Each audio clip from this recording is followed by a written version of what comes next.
What is up, everybody? This is Omegabalmung and welcome today for a little bit of gaming talk here. Today I just wanted to talk about a game called Tokyo Xtreme Racer 3.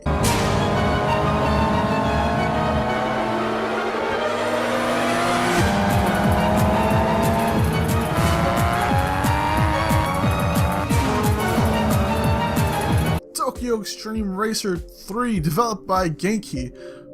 Awesome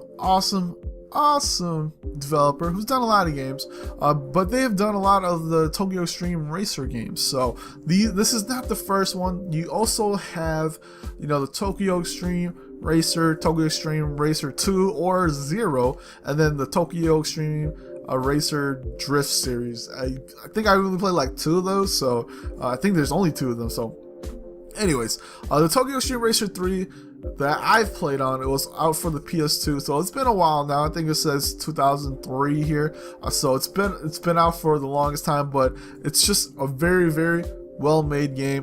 Kind of tough, but that's what it is. So in Tokyo Xtreme Racer 3, this is a really weird game, I should say. It's not Gran Turismo type of racing. This is more of what they call the wagon kind of racing, where it's just freeway battles, and that's what it is. So in Tokyo Xtreme Racer 3, there isn't really a storyline to this. You get a cool intro, you get these cool fast-paced looking cars, and then when you get to the game, you get to pick from a handful of cars and a handful of manufacturers, and so you pick them and then you take them out for the drive. Xtreme Racer 3 is pretty much based in Japan, so you get just a lot of these what we call import cars, but they're not import to them. These are all Japanese based vehicles, more Mitsubishi, Toyotas, and Nissans and things like that. So you take them out for a ride. There's maybe 7 or 8 cars that you could take out, and they're all pretty basic standard slower cars, and you just take them out to the drive. And there's pretty much 3 or 4 maps you can play on.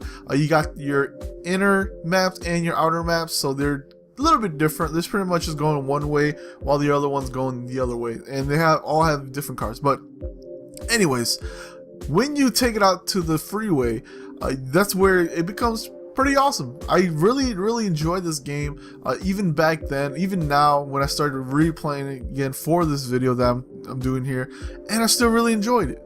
You go in these battles, you drive your car and you drive it on the freeway, you kind of just do your thing, and then when you see them on your map, they're a blue icon, you go behind them and you flash your lights at them to initiate the battle. And that's the coolest part. It's not just, hey, let me pick this little event here and then I race from there. No, you go into the freeway and then you just do your battles from there. There is no, oh, let me exit out, come back in, pick an event, let me exit out, come and do event. You can literally go and do all your races without even exiting out the map. But there is a caveat to that though, but I'll talk about that in a second. So what you do is you go and do your battles. You go race, you pretty much what you're trying to do is race from the bottom going all the way to the top, to the highest, their leaders. So you go race the underlings first, and then you race and you race and you race, and then once you get to the leaders, they challenge you. You just be driving and somehow they pop behind you and you're like, holy smokes, what is that? And then they just challenge you. They are pretty tough. So in the beginning they're not too bad, but sometimes they throw you little stages that you get to do.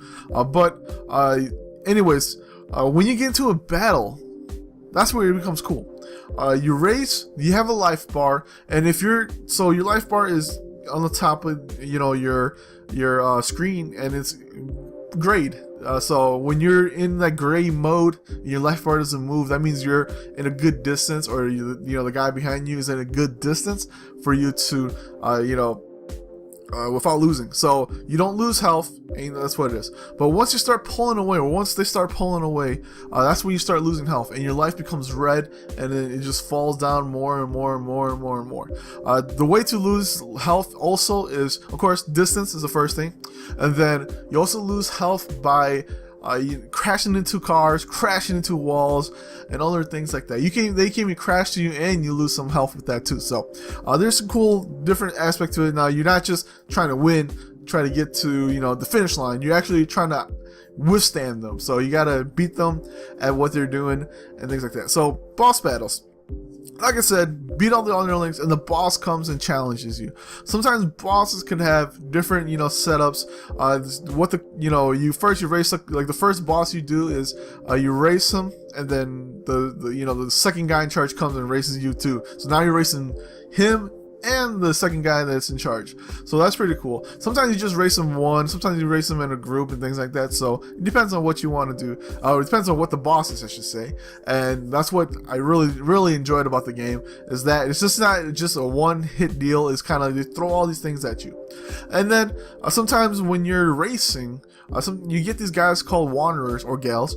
They are wanderers, and they are pretty cool. They're pretty fast, so that's what you gotta watch out for. They are fast, so you have to be careful with that. But when you beat them, you actually get pretty cool. You get their cars, not their car they have on them, but you get the type of car they have. So if you beat a guy with a RX-7, an FD, you get that. And at the end of the battle, and sometimes you'll get like upgrades for your cars too. So sometimes you need like a stage 3, stage 4 upgrades. You beat them and you get the upgrade, but you still have to buy it.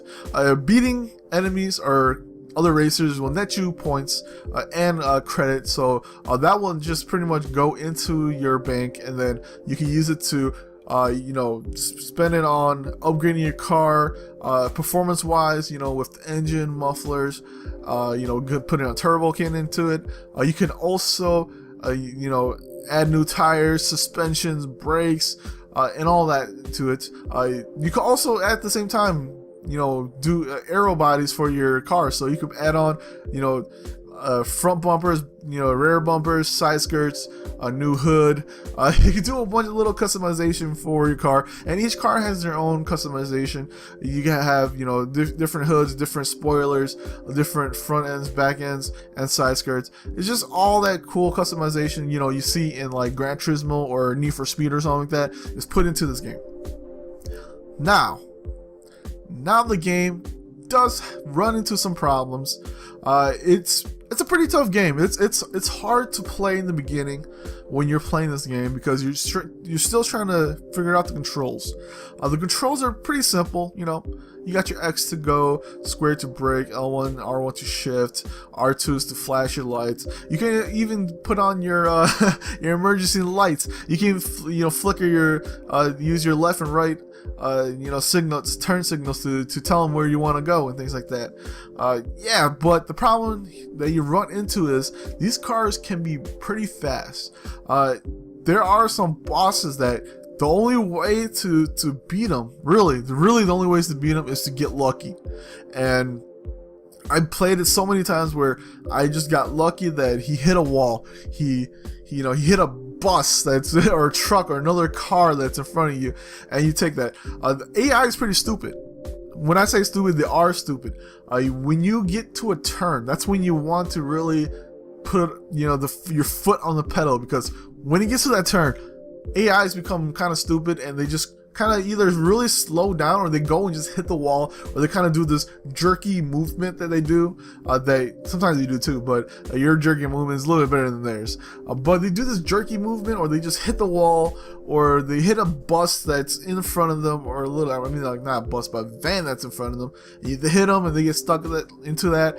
You can do stuff like that. So that's usually how you win battles. If you're not fast enough to beat them, you could force them into hitting the walls, hitting the vans and things like that. So the AI is really stupid, and that's how you kind of cheat you can cheat the system. That's how it is. I hate that so much. I really have it be my ability to beat him or her, to beat the racer. But at the end of the day, when the cars are so fast, so you just can't beat them off the line. They pull, you pull up beside them. You can also kind of cheat too, where you're kind of going this way, and then you're behind them, and then you speed up real quick and flash them, and then you'll pull ahead of them. That's a really cheat way of doing it, but sometimes you need that extra push to win. And then you know, sometimes it's not all about speed, it's all about, you know, the corner, and you have to hold your line until the corner. When you hit a corner, speed right through them.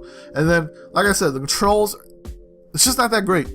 Even now, I'm still having a lot of, you know, it's just not, doesn't feel like it's your hands and feet that, you know, when you have the control of your car. It's very just, it kind of drifts too much, and then it's hard to turn and other things like that. I find it like, you know, hitting left, my biggest problem is when you hit left or right, it kind of does like a drift movement where your car kind of understeers, or understeers a bit, and then it kind of pulls yourself inwards. I have problems with that, and you know, the whole game is like that. So sometimes when you're going too fast and you're trying to brake, and it just hugs the wall, and it's just like a brick going on the wall, and it's just like this, and it's stupid. Hate the controls, but once you start playing a little bit more, you kind of get used to the game. It gets a little bit better. So another aspect to when you're driving, when you're racing, it's not just about, you know, keeping it nice and neat, your car nice and neat, you know, changing the way it looks, upgrading, you know, its power and things like that. You also have to keep a lookout for your oil and water temperatures, and you know, for your car, because you can't overheat your car, and when you overheat your car, it's not good. What happens is when you keep racing, like I said, you don't have to actually leave the freeway at all. You can stay on it and race and race and race and do whatever you want to do. Go fast, go slow, whatever you want to do, you can actually do that. But if you keep racing, if you keep, you know, pushing your car to the limit, what happens is your oil and water temperature will go up too high. It will increase, and you see it when you first start. You see slowly go up because your car is not fast enough. It's not, you know, the power for it is just doesn't push it to the limit. And when you get a faster car, when you boost it up, you see your water temperature and your oil temperature actually go up faster and faster. And then when that happens, your car slows down. You can't push it anymore. What you really have to do is go out, you know, go back to your garage, and that's pretty much it. You don't have to do anything else with it, and you just go back on the map. But like I said, you just can't keep racing. You know, eventually your car will hit that limit, and then you just can't go fast. You know, your car will just slow down. You know, you can't hit a top speed, you can't accelerate fast anymore, and that's what it is. You can also, and the coolest part about this is actually when your car or your speedometer or your mileage, I should say, for your car actually goes too high, there's a limit to that. And then you have to actually change the engine. And sometimes when you have a certain limit, and the higher limit you have, sometimes it breaks this the seal for your car, and you can actually go faster. It actually increases your horsepower. So why should you play Tokyo Xtreme Racer 3? I personally really enjoy it, just because the fact that you're racing, and it's not really just an event race. You race on a freeway. There's no tracks or anything like that. The map is pretty cool because the map works in a different way. You have, like I said, your inbound and outbound maps. You could sometimes exit out to the left. You could take a right if you want to. There's certain sections that is blocked off, but sometimes you have these ways of moving to the left and to the right, and it kind of gives you a whole different, you know, map too. So it's not just one way. I mean, you can technically do a circle, but if you want to exit out, it takes you to another part of the map, and then you can exit back into the old map. And this is like a big intersection. That's pretty much it. So I think that's pretty cool. Another thing is the races are pretty intense. I mean, when you get into that, I was playing this whole time, and I'm just like on this, you know, when I'm racing somebody who's fast, I'm on the edge of my seat, just like, oh my gosh, can I beat him? Can I beat him? And that's pretty cool. Another cool thing is I really like the fact that when you get to a really strong racer, he has an aura, and that's pretty cool. I mean, this is really Initial D-ish. I mean, this game came out way before, I'm pretty sure it came out way before the Initial D game, so it's cool to see the aura on top of these cars, and they're just roaming down, you know, these fast, super fast cars that you can't keep up unless you cheat. So and that's where my problem I have with is really just the fact that you have to kind of cheese your way through, and you know, that's the only way to sometimes beat some of these you know, cars, because you have to, it's just so fast, and there's just some stages where it's just a long straightaway, and you just can't do anything about that, and that's the reason why you lose. It's frustrating. Sometimes you kind of just have to wait until you get to a point where you have to do like a turn, and that's the best way to do it, is wait until you get to that turn and then flash him real quick, battle him, take the lead, and just end it like that. So sometimes it's just pure luck. Sometimes you have to cheese it to win it, and that's pretty much it. So like I said, it's a good game to try to get. I mean, I'm pretty sure you can find it for cheap now, just because it's it's a PS2 game, and it wasn't rated that well, so reviewed pretty decently. I shouldn't say it's not very bad, but it wasn't very good. You're looking at, like, I think average score for it was like 6, so you're looking at a pretty average game, but it's still a pretty fun game to play. They had the game actually came out, I think if I read it right, it came out in the PlayStation era. That one's a totally different type of game.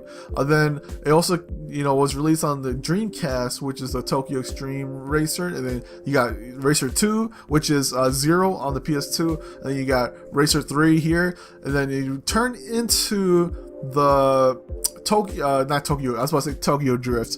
It turned into the Tokyo Xtreme Racer Drift or something like that, and then there's like 2 or 3 games for that, and then the one for Xbox 360. So that's where the game just ended. I mean, it just wasn't this super Gran Turismo type of game, Forza type of game, so it just never had legs for it. Unfortunately, I don't know who has the IP for it. Hopefully we see something soon from it. I would love to see more of these type of games, just not event races and that's it. It's more freeway battles. To me, that's pretty cool, other than getting something like Initial D. But freeway, I'll take freeway battles. So like I said, awesome game. Take a shot at it. You can find it probably pretty cheap at places if you can. I don't know, GameStop might not have it anymore, just because GameStop stopped selling some of their PS2 games.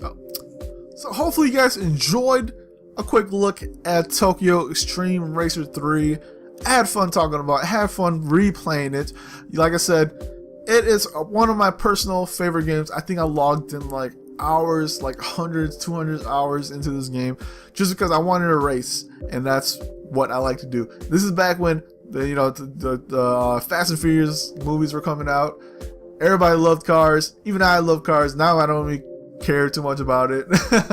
And I this is during that time. But like I said, hopefully you guys enjoyed this video series. I'm probably going to start doing soon, where I just talk about little other games that I really enjoyed. I talked about the good things and the bad things about them. I'll talk a little bit about the story, almost like a review kind of, but more just free form, where it's just more just celebrating about these games, and not just dissing them or anything, or even giving them a number. It's just all about having fun. So anyways, hopefully you guys enjoyed the video here. Hopefully you guys come back next time. This is Omegabalmung. Peace out.